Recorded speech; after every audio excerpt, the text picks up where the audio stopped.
Bem-vindos à nossa aula de número 125.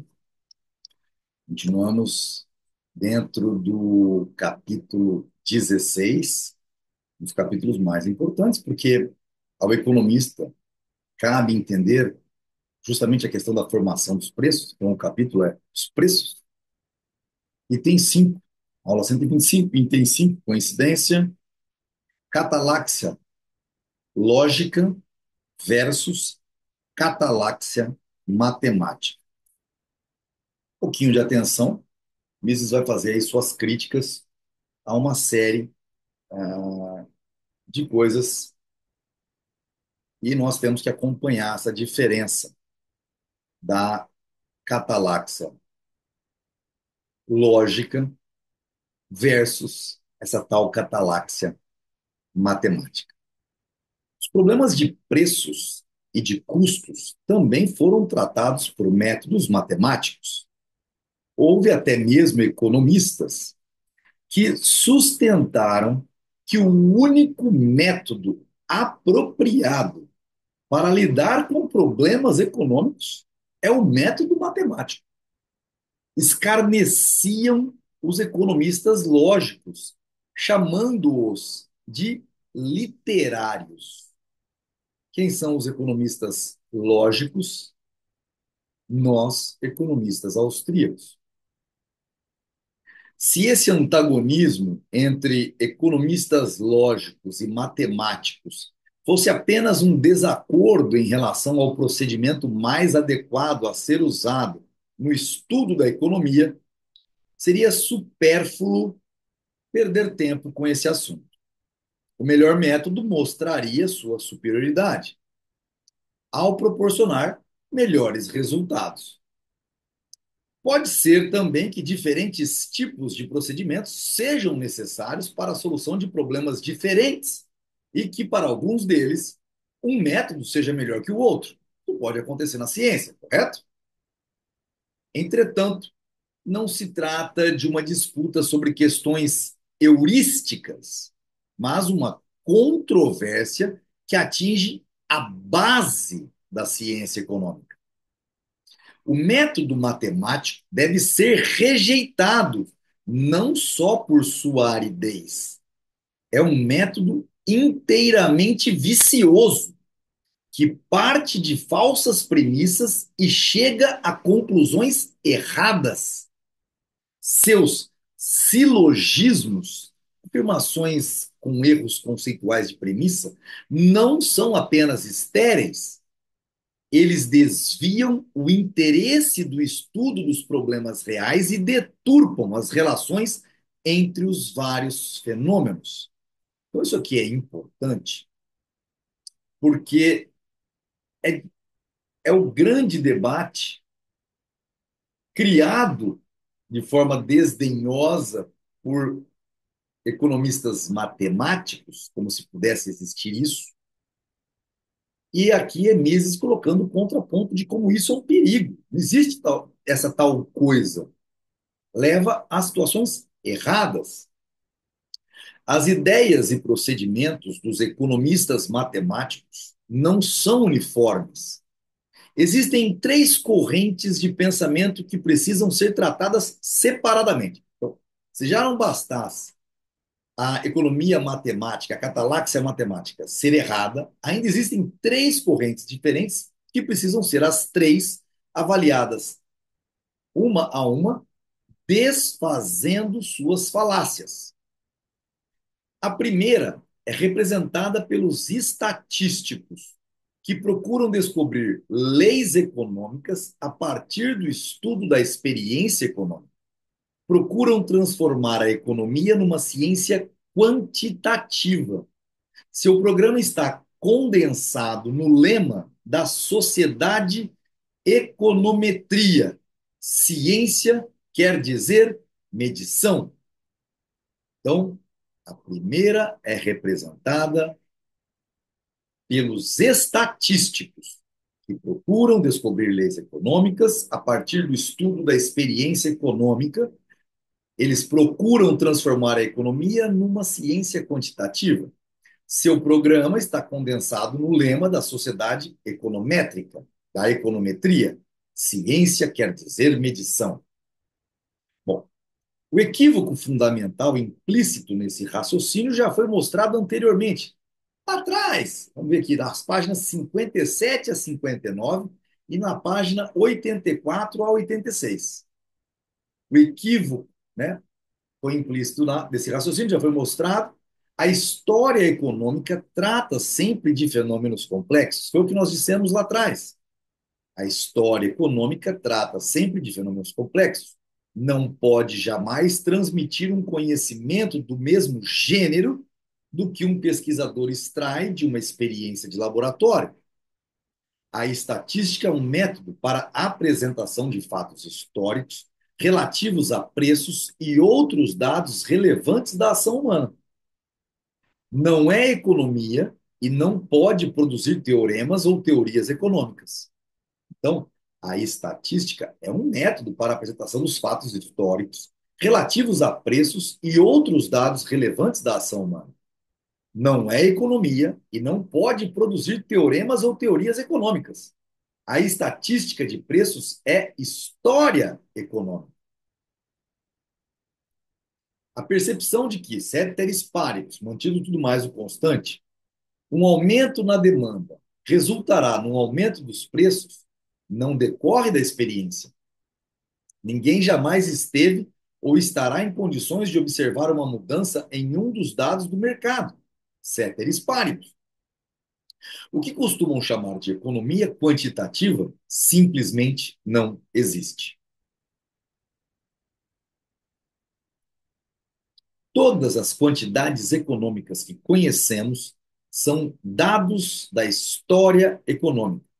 Nenhuma pessoa razoável poderá alegar que a relação entre preço e oferta é, de maneira geral, ou em relação a certas mercadorias, constante.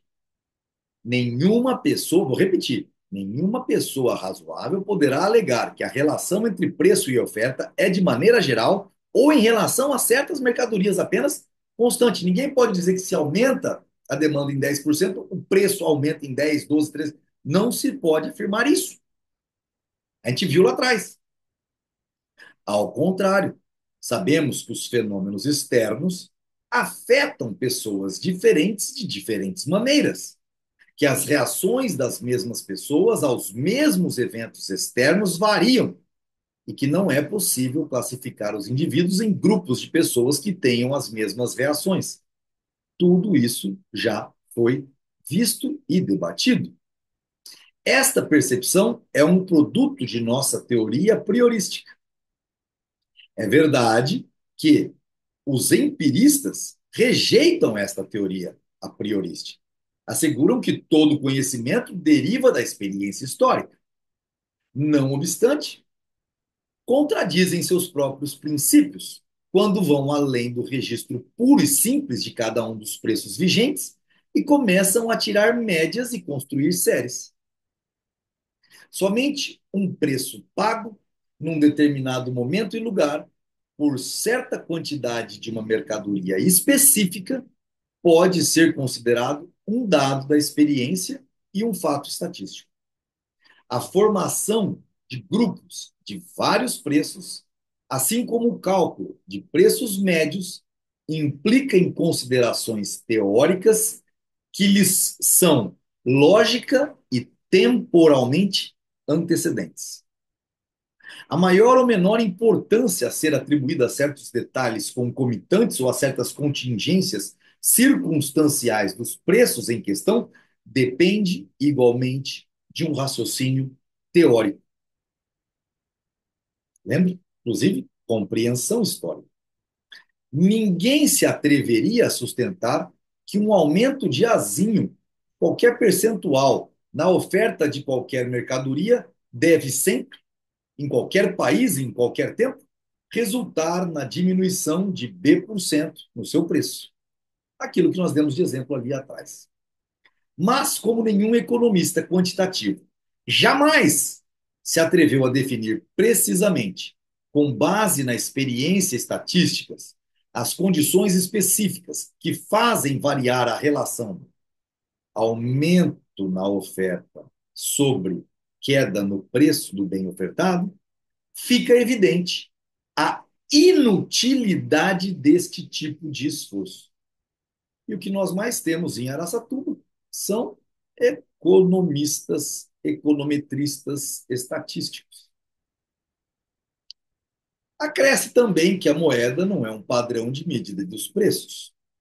É um meio cuja relação de troca varia da mesma maneira. Se bem que, geralmente, não com a mesma velocidade, com a mesma extensão com que variam as relações de troca recíprocas das diversas mercadorias e serviços vendáveis. Então, esse é mais um ponto do porquê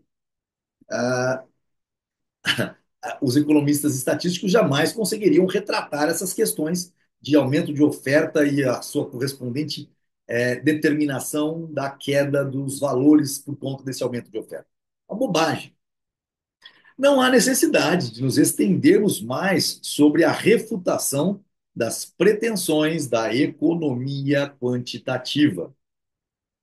A despeito dos pomposos pronunciamentos de seus defensores, na prática, ninguém conseguiu demonstrar seus teoremas.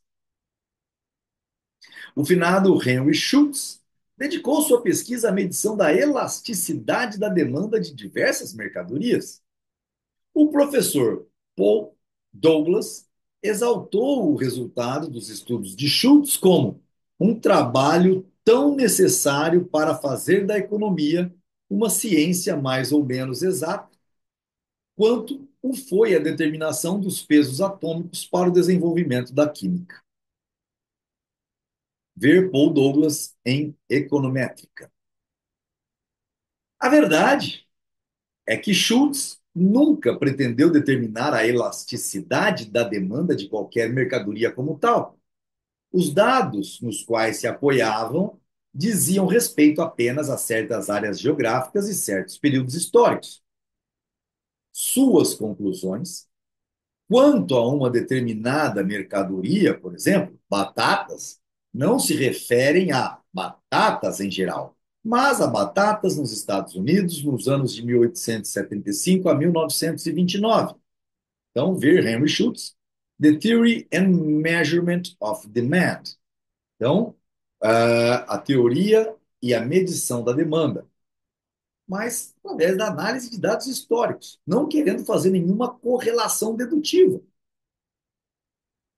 São, quando muito, contribuições bastante discutíveis e insatisfatórias a capítulos da história econômica. Certamente não representam um esclarecimento do confuso e contraditório programa da economia quantitativa. Deve ser enfatizado que as duas outras escolas de economia matemática, têm plena consciência da futilidade da economia quantitativa. Então, deve ser enfatizado, então Mises já está enfatizando que as outras duas escolas de economia matemática têm plena consciência da futilidade da economia quantitativa. Jamais se atreveram a usar quaisquer grandezas descobertas pelos econometristas nas suas fórmulas e equações, e, portanto, jamais as adotaram para soluções de problemas concretos. Então, quer dizer, as outras duas escolas da cataláxia matemática já despreza a econometria, a cataláxia matemática da economia quantitativa, também chamada de os seus economistas de econometristas. Não há, no domínio da ação humana, nenhuma possibilidade de lidar com eventos futuros, a não ser pela via da compreensão. Lembra? Vimos isso na questão do estudo das ciências históricas. Não há no domínio da ação humana nenhuma possibilidade de lidar com eventos futuros a não ser pela via da compreensão. Então, não por dados estatísticos. O segundo campo abordado pelos economistas matemáticos é o da relação entre preços e custos. Ao lidar com esses problemas, os economistas matemáticos não levam em consideração o funcionamento do mercado e, além disso, procuram abstrair-se do uso da moeda inerente a todo o cálculo econômico. O segundo campo abordado pelos economistas matemáticos é o da relação entre preços e custos. Ao lidar com esses problemas, os economistas matemáticos não levam em consideração o funcionamento do mercado, que é quem determina o preço das coisas. E, além disso, procuram abstrair-se do uso da moeda, inerente a todo o cálculo econômico. Entretanto, como falam de preços e custos em geral e comparam preços e custos tacitamente, subentendem o uso e a existência de moeda. Os preços são sempre representados por quantidades de moeda, e os custos só podem ser considerados no cálculo econômico se expressos em termos de moeda. Se não fosse assim, os custos seriam expressos em termos de um conjunto de quantidades de diversos bens e serviços a serem gastos para a obtenção de um produto.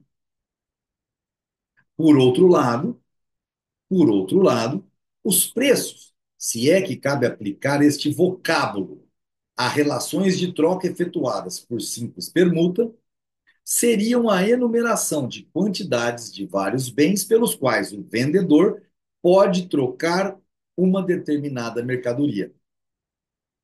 Os bens considerados como preços não são os mesmos a que se referem os custos. Uma comparação de tais preços e custos expressos em quantidades de bens é impossível. Sabemos já, com base na compreensão praxeológica, que o vendedor atribui aos bens que entrega um valor menor do que aos que recebe. Troca só acontece quando você pega R$ 10 achando que isso vale mais do que aquilo que você está entregando. Sabemos também que o vendedor e comprador estão em contínuo desacordo quanto à valoração, que é subjetiva, dos dois bens trocados. E sabemos ainda que o empresário só se engaja num projeto quando espera receber pelo produto bens aos quais atribui maior valor do que aos bens gastos na produção. Tudo isso nós já vimos em itens anteriores agora. A gente vai montando o quebra-cabeça. É esse conhecimento a priorístico que nos permite prever a conduta que um empresário adotará ao recorrer ao cálculo econômico. Mas o economista matemático ilude a si mesmo quando procura lidar com esses problemas de maneira mais geral, omitindo qualquer referência às expressões monetárias. É inútil estudar as questões suscitadas pela imperfeita divisibilidade dos fatores de produção, sem aludir ao cálculo econômico em termos de moeda. Tal estudo nunca pode ir além do conhecimento já disponível, isto é, todo empresário procura produzir os artigos cuja venda lhe proporcionará uma receita de valor maior do que o conjunto de todos os bens gastos na sua produção, como vimos nos itens anteriores. Mas, se não há troca indireta, ou seja, com moeda, e se nenhum meio de troca é usado, o empresário só poderá ser bem-sucedido se for dotado de uma inteligência sobre-humana. Teriam de perceber num só relance todas as relações de trocas possíveis no mercado e conseguir atribuir a cada bem sua posição segundo essas mesmas relações de troca, o que é impossível. Não se pode negar que todas as investigações referentes à relação entre preços e custos pressupõem tanto o uso de moeda como o processo de mercado. Mas os economistas matemáticos fecham seus olhos a este fato óbvio, formulam equações e traçam curvas para tentar descrever a realidade. Na verdade, só conseguem descrever uma situação hipotética e irrealizável, sem qualquer semelhança com problemas catalácticos em questão. Substituem as expressões monetárias usadas no cálculo econômico por símbolos algébricos e acreditam que este procedimento torna-lhes o raciocínio mais científico. Causam muito boa impressão a uma pessoa leiga. Na realidade, apenas confundem e embaralham temas que são tratados de forma satisfatória nos livros textos de contabilidade e aritmética comercial. Simples. Além desses matemáticos, alguns desses matemáticos chegaram a afirmar que se poderia efetuar o cálculo econômico com base em unidades de utilidade, denominando este método de análise de utilidade. Seu erro é compartilhado pelo terceiro grupo de economistas matemáticos. Então, como nós estamos vendo aqui, o segundo campo abordado pelos economistas matemáticos é o campo da relação entre preços e custos. Ao lidar com esses problemas, os economistas matemáticos dessa segunda categoria não levam em consideração o funcionamento do mercado e, além disso, procuram abstrair-se, não utilizar o uso da moeda, que é inerente a todo cálculo econômico. Tá certo? Ok? O traço característico deste terceiro grupo é o fato de seus membros pretenderem, aberta e conscientemente, resolver os problemas catalácticos sem fazer qualquer referência à economia de mercado. Seu ideal é construir uma teoria econômica segundo os padrões da mecânica. Recorrem seguidamente a analogias com a mecânica clássica, na opinião deles é o modelo único e perfeito para a investigação científica. Não há necessidade de explicar de novo porque esta analogia é superficial e enganadora. Nós vimos isso lá atrás também. Nem de explicar as diferenças radicais entre ação humana propositada e movimento, que é o tema central da mecânica. Basta enfatizar um ponto: o significado prático das equações diferenciais em ambos os casos. Então, eu vou grifar isso aqui. As reflexões que resultam na formulação de uma equação têm necessariamente um caráter não matemático. As reflexões que resultam na formulação de uma equação têm necessariamente um caráter não matemático. A formulação de uma equação é a consumação do nosso conhecimento.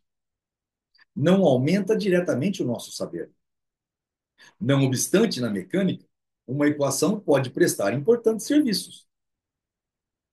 Como existem relações constantes entre diversos elementos da mecânica e como essas relações podem ser confirmadas pela experimentação lá no laboratório, torna-se possível usar equações para a solução de problemas tecnológicos específicos, tal como a balística.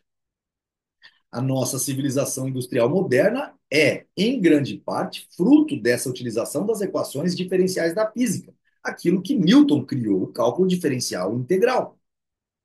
Entretanto, não existem relações constantes desse tipo entre os elementos da economia. As equações formuladas pela economia matemática não passam de uma ginástica mental inútil e assim permanecerão, mesmo que viessem a expressar muito mais do que na realidade exprimem.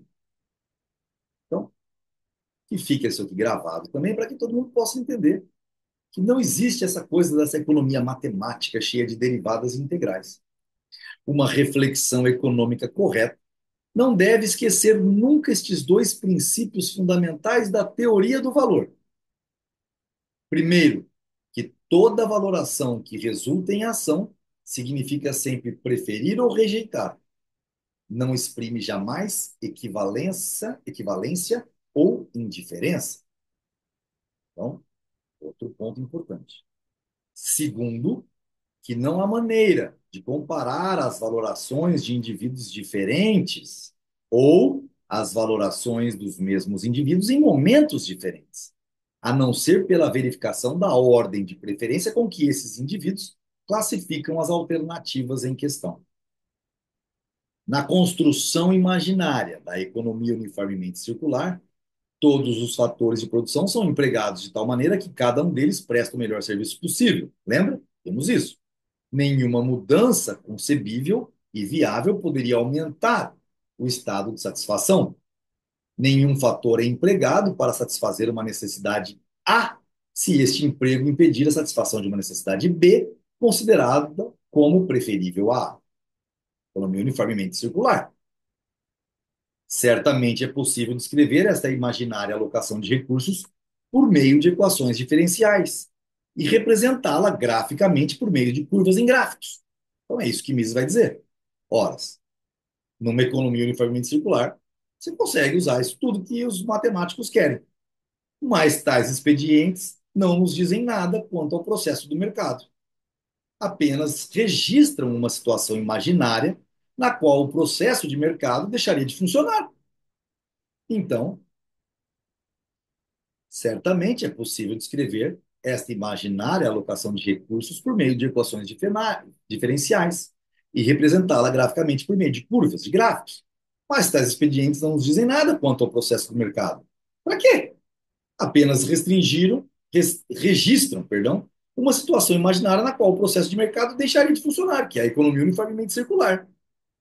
Os economistas matemáticos desprezam a análise teórica do processo de mercado e se distraem, examinando de forma vaga uma noção auxiliar utilizada nessa análise, mas que é desprovida de qualquer sentido quando usada fora desse contexto, que é a economia uniformemente circular. Entenderam? Na física, estamos diante de mudanças que os sentidos registram. Percebemos, sentidos olhos, né?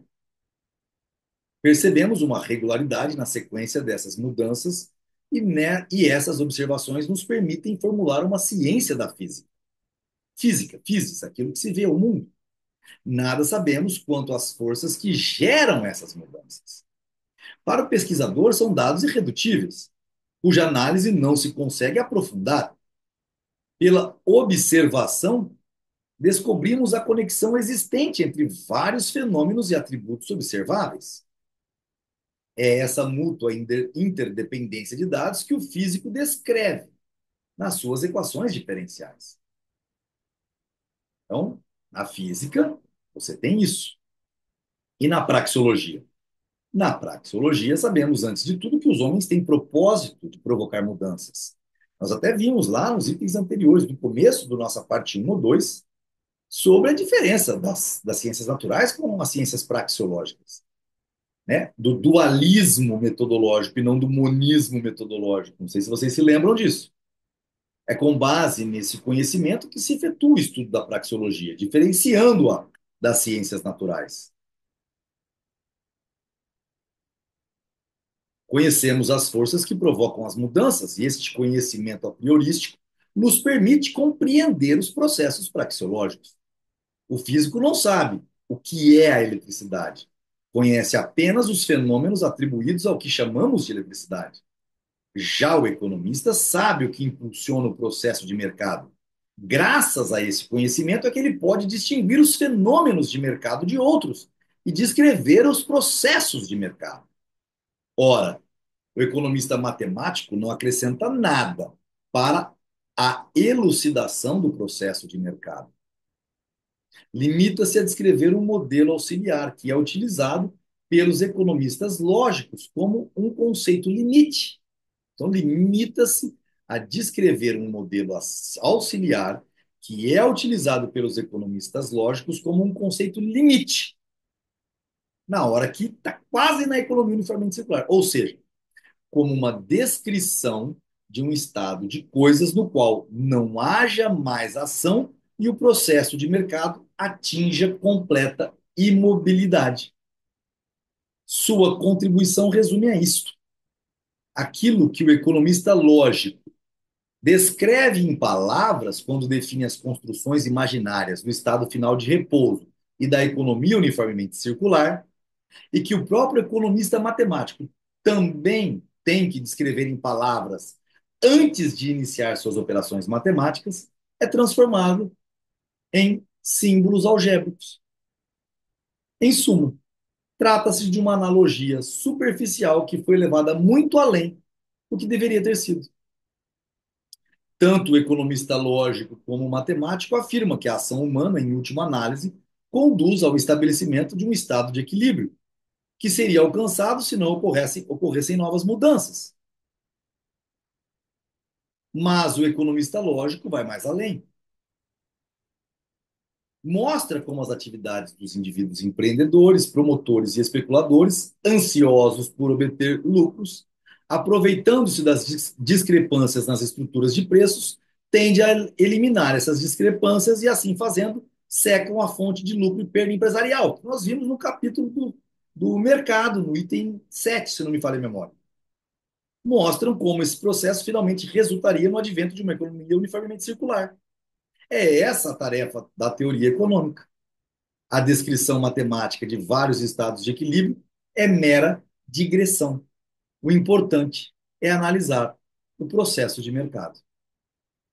Uma comparação dos métodos de análise econômica nos permite compreender melhor a necessidade, tão frequentemente apontada, de alargar o campo da ciência econômica através da formulação de uma teoria dinâmica que não se limite simplesmente a problemas estáticos. Uma comparação dos métodos de análise econômica nos permite compreender melhor a necessidade, tão frequentemente apontada, de alargar o campo da ciência econômica através da formulação de uma teoria dinâmica, que não se limite simplesmente a problemas estáticos. Estáticos é aquilo que está parado, são fotos. Dinâmico é na física, por exemplo, na engenharia de estruturas, o terremoto, princípio de D'Alembert. Você vai ter inércia, você vai ter amortecimento e você vai ter a parte da estática. Mas, vamos ver, esta crítica não se aplica à economia lógica, que é essencialmente uma teoria que lida com processos e mudanças. Se ela lida com processos e mudanças, significa o quê?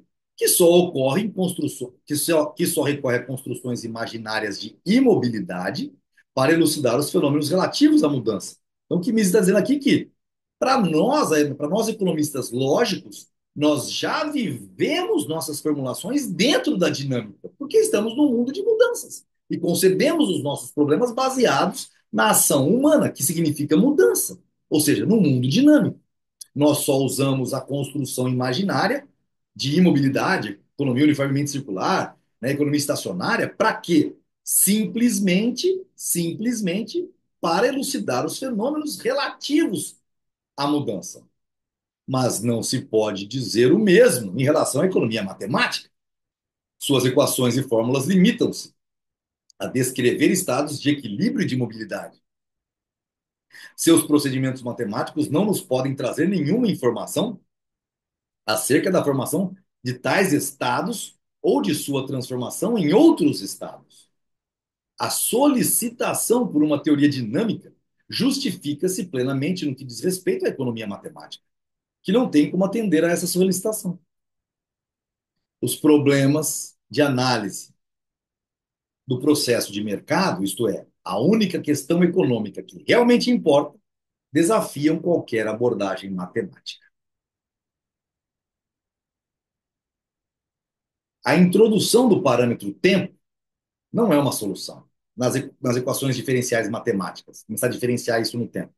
Não chega sequer a indicar as deficiências essenciais do método matemático. Proclamar que toda mudança envolve tempo e que toda mudança implica sempre uma sequência temporal é o mesmo que dizer que onde há rigidez e imobilidade não existe o fator tempo. É chovendo molhado. A principal deficiência da economia matemática não é ignorar a sequência temporal, mas ignorar o funcionamento do processo de mercado. O método matemático é incapaz de explicar como, a partir de um estado de equilíbrio, surgem as ações que tendem a estabelecer um equilíbrio. Então, o método matemático é incapaz de explicar como, a partir de um estado de desequilíbrio, surgem as ações que tendem a estabelecer um equilíbrio. É possível, sem dúvida, indicar as operações matemáticas necessárias para transformar a descrição matemática de um determinado estado de desequilíbrio na descrição matemática de um estado de equilíbrio. Isso é fácil. Mas essas operações matemáticas, de forma alguma, descrevem o processo de mercado que as discrepâncias nas estruturas de preços põem em marcha. As equações diferenciais da mecânica, ao descreverem um movimento, o fazem com precisão, indicando a trajetória a cada fração de tempo decorrido.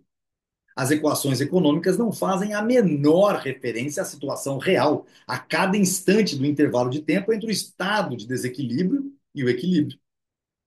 Somente aqueles que estiverem inteiramente dominados pelo preconceito de que a economia deve ser uma pálida réplica da mecânica poderão subestimar o peso dessa objeção. Uma metáfora superficial e bastante imperfeita não substitui os serviços prestados pela economia lógica. Em todos os capítulos da Cataláxia podem ser observadas as devastadoras consequências do tratamento matemático dado à economia. Para ilustrar esse fato, bastam dois exemplos. O primeiro nos é proporcionado pela assim chamada equação de troca, uma tentativa fútil e enganadora dos economistas matemáticos para explicar as mudanças no poder de compra da moeda. E o segundo pode ser mais bem apresentado ao se fazer referência à observação do professor Schumpeter, segundo o qual o consumidor, ao valorar os bens de consumo, ipso facto, também valora os meios de produção que entram na produção desses bens. Dificilmente se poderia conceber o processo de mercado de uma maneira mais errada. Vamos ver as notas de rodapé. Primeiro, o autor refere-se à célebre equação de troca. MV é igual a PQ, elaborada por Irving Fisher. Nós até vimos lá atrás, no começo do livro, em Purchasing Power of Money, ou seja, o poder do dinheiro de troca, 1911, para explicar as variações do nível geral de preços, como se existisse nível geral de preços. Nós vimos isso lá atrás, em que M é a quantidade de dinheiro, V é a sua velocidade de circulação, P, o nível de preços e Q, a quantidade de bens. Então, a nota do tradutor para explicar o que é ah, o, os fatos devastadores observados, né, as consequências devastadoras do tratamento matemático dado à economia. Né? Então, dois exemplos. O primeiro é proporcionado pela assim chamada equação de troca, uma tentativa fútil e enganadora dos economistas matemáticos para explicar as mudanças no poder de compra da moeda.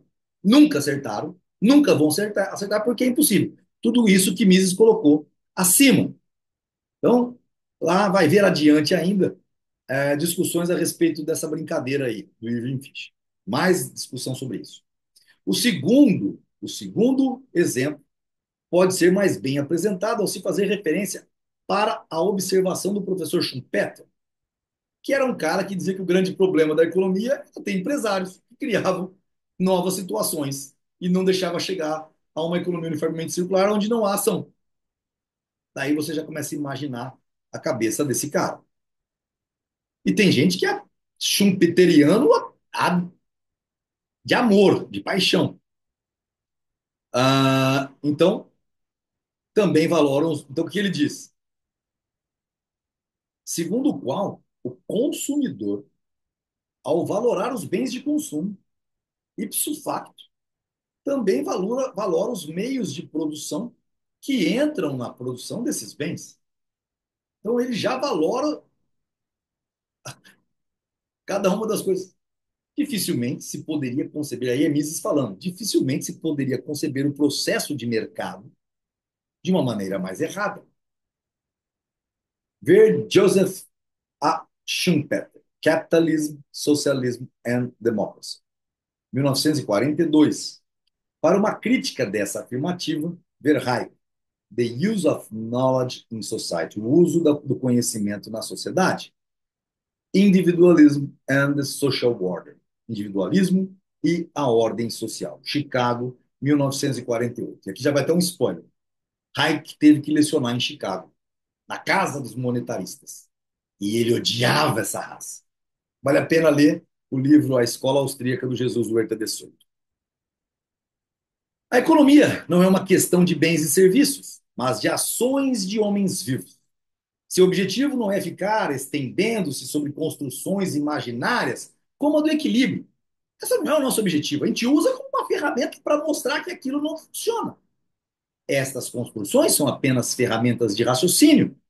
A única tarefa da economia é a análise das ações dos homens, a análise de processos. E aqui nós encerramos efetivamente, então, a maravilhosa discussão que Mises faz sobre a catalaxia lógica. Nós, economistas austríacos, e a catalaxia matemática. Isso que o pessoal costuma chamar de economia nas universidades de todo o Brasil, seja de Araçatuba, seja na Unicamp, seja na USP. É isso. Esta é a crítica. E Mises vai ser muito mais contundente em capítulos posteriores. Vai dizer que não são economistas. Chame-os do que quiser, porque não explicam exatamente os fenômenos de mercado. Usam uma série de equações, mas na hora de falar, usam da catalaxia lógica. Até a nossa próxima aula.